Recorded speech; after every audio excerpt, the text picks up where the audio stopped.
Welcome to the Speak Up School. We're glad you are here.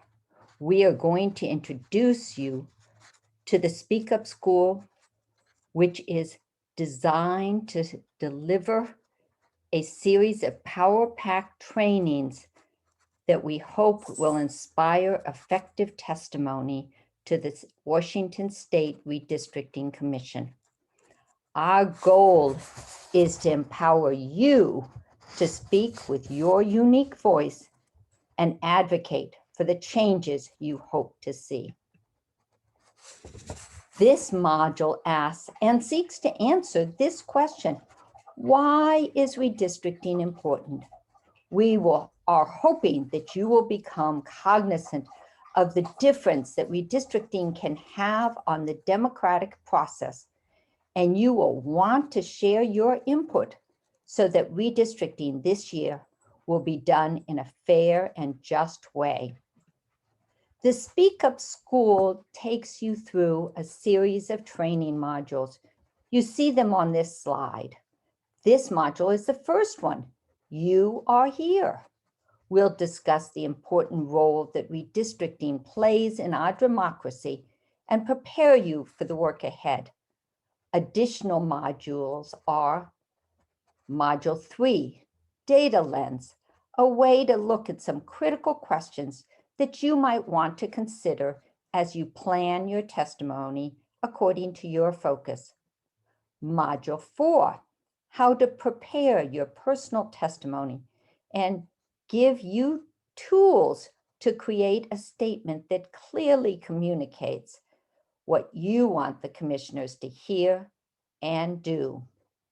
Module 5, how to testify by giving you tools on effective public speaking to help ensure the commissioners will pay attention to your testimony. Module 7, the DRA 2020 online mapping tool. How to use DRA 2020 online mapping tool to make a redistricting map. Okay, let's begin. Our goals for this module are: we will explain the Washington State redistricting process.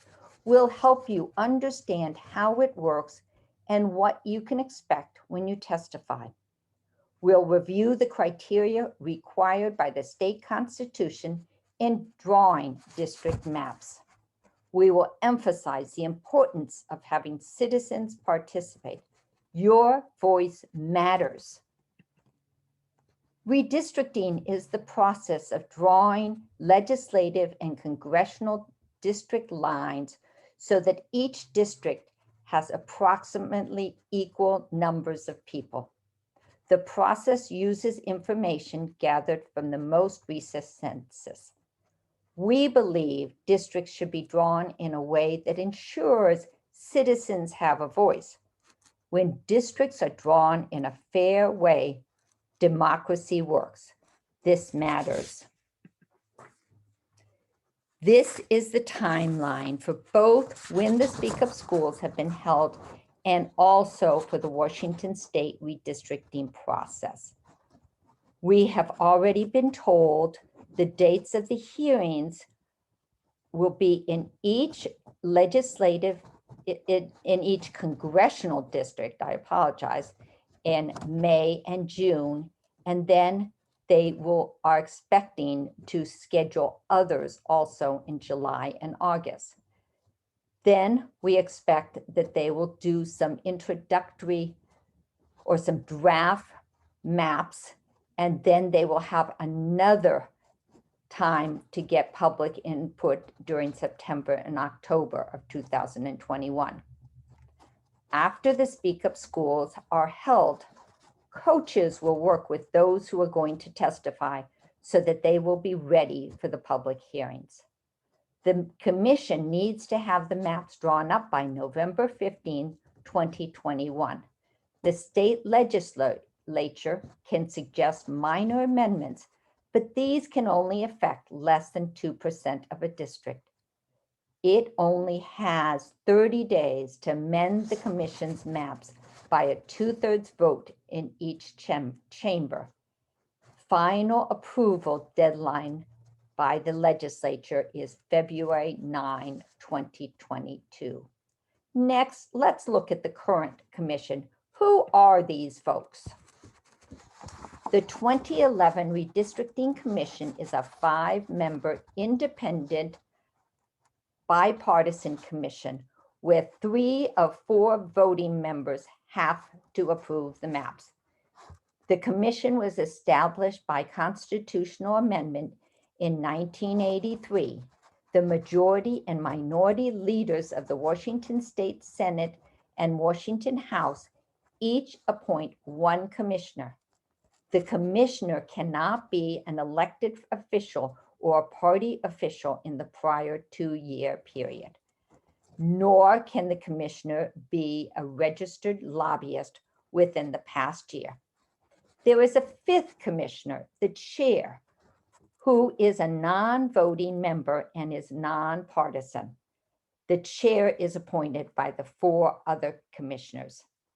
The 2021 commissioners are: the chair is Sarah Augustine.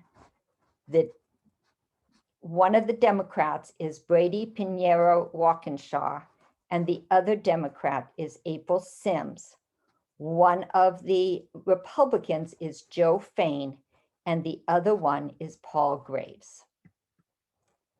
There are specific rules that the Redistricting Commission must follow. The state constitution requires that congressional and state legislative districts should be contiguous, compact, and convenient, and follow natural, geographic, artificial, or political subdivision boundaries. The Constitution also states that the Redistricting Commission must not purposely draw plans to favor or discriminate against any political party or group. State statute requires that congressional and state legislative districts preserve areas recognized as communities of interest. State statutes also require the commission to draw districts that provide fair and effective representation and encourage electoral competition. You may recognize that commissions in the past have had a hard time meeting all of these specific rules. Communities sometimes have different priorities. This quote reminds us that districts can be drawn in ways that enhance the voice of communities or dilutes their influence, power, and ability to be fairly represented. Redistricting can be done in ways that protect incumbents, determine which political party controls the government, or allows competition in a district. When there is competition in a district, officials recognize that they need to listen to their constituents in order to be reelected, and then they will work hard to represent their constituents. When we have fair redistricting, the following is true. Voters pick officials. Officials don't pick voters. Officials listen to their constituents since their constituents can vote them out of office. The concerns of the voters are followed up by their officials. Communities of interest have officials that will care about them also. Officials are accountable to the voters. Incumbents don't have an unfair advantage at the polls. And finally, the voices of diverse individuals can bring about change. Gerrymandering is something we don't want, which basically has officials picking their own voters.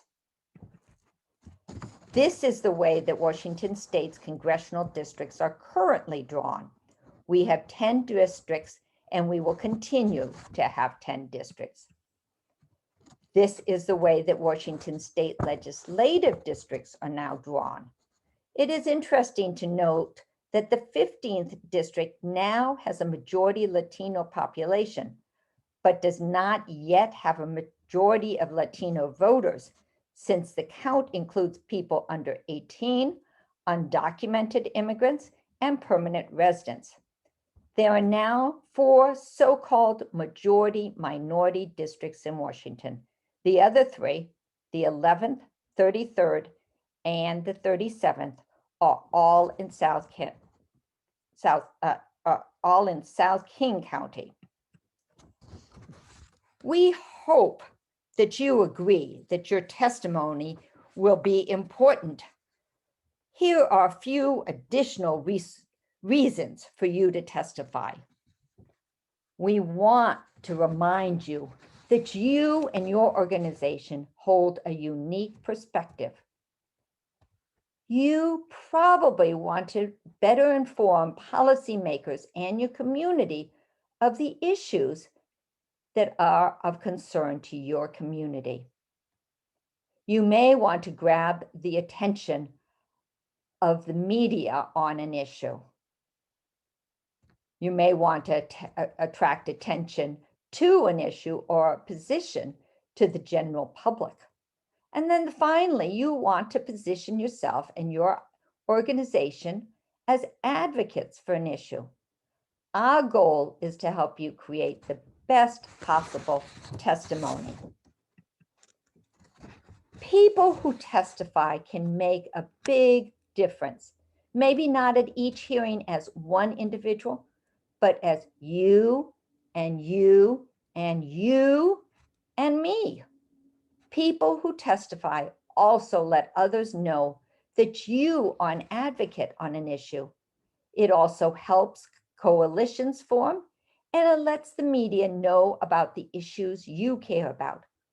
When many persons testify, politicians realize that the public cares about fair and just representation. Everyone in Washington then help democracy to really work. Thank you very much for coming.